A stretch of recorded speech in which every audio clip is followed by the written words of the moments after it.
നാടെവിടെയാ? വീടെവിടെയാ?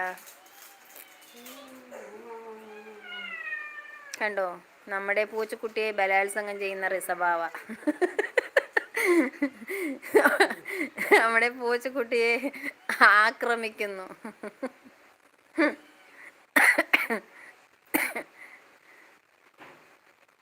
പൂച്ചക്കുട്ടിയെ റിസബാവയായിട്ടുള്ള അംഗങ്ങളാണ് ശിവശങ്കരൻ ചേട്ടൻ്റെ ഭാഷയാണ്. ഇതാണ് നമ്മുടെ റിസബാവ. മാന്നാർ മത്തായി സ്പീക്കിങ്ങിലെ റിസബാവ. കണ്ടോ, പൂച്ചയുമായിട്ടുള്ള അതാ.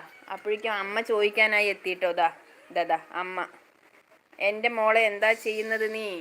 ഇതാ കണ്ടോ കണ്ടോ, അമ്മ ചോദിക്കാനായിട്ട് എത്തി. എൻ്റെ മോളെ എന്ത് ചെയ്യാ നീന്ന്. എൻ്റെ അളിയൻ, ഇതന്നെ അളിയൻ. അമ്മ സൈഡായി, അപ്പം മോള് പോയി. John Honai.